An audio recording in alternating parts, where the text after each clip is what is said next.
This Good to Go segment is sponsored by Spectrum Health Medical Group. If your child is struggling with a neurological condition, so many things can seem impossible.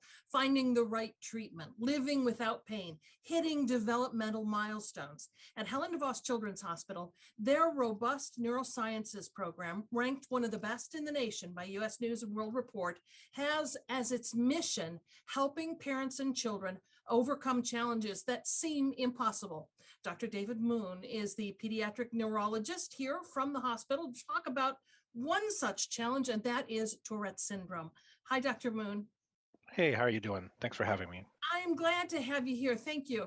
I want to know more about Tourette's and particularly tics. Does Tourette's always present as tics, and are all tics Tourette's? I guess we got to start there.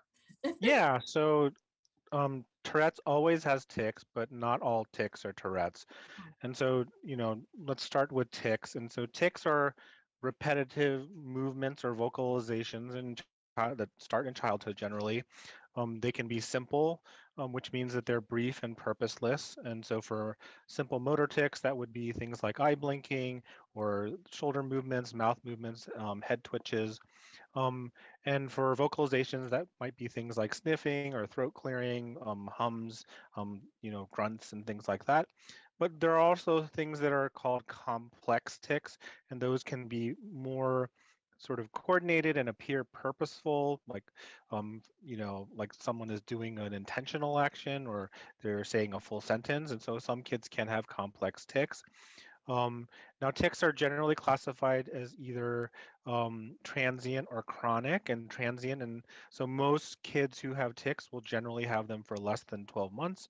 About 20% of kids in total will have tics at some point during their childhood.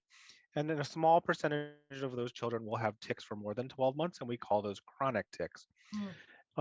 If you have chronic tics, you will generally have tics for most of your childhood, with most children outgrowing them sometime in their late teens or early to mid-20s. Tourette syndrome is just one kind of chronic tic disorder. It does have a lot of misconceptions associated with it, because if you Google Tourette's, you will always see kids with the most severe or the most disabling tics.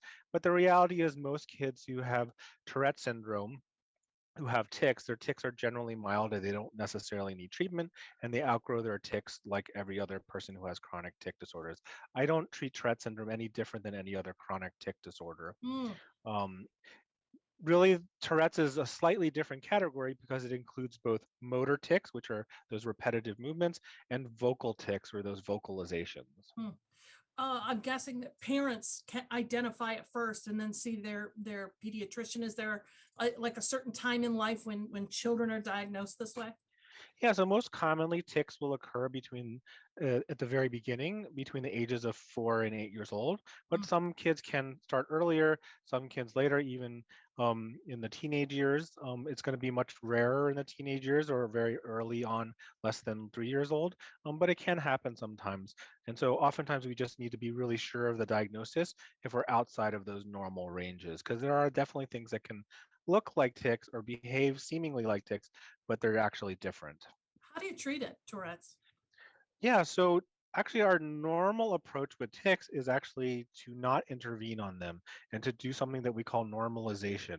And this means, being okay with the tics. We don't necessarily bring special attention to them, but we don't pretend they don't exist either. This means sort of letting adults in the child's life know that they have tics, so they're not sort of misinterpreting their actions as intentional. But also, having the child become comfortable enough to tell people who notice their tics that they have tics, they can't always control them, and that their doctor thinks that they'll get better someday. And I think that's another thing that's oftentimes misconstrued about tics, is that these brief, purposeless movements and sounds, they're not really voluntary.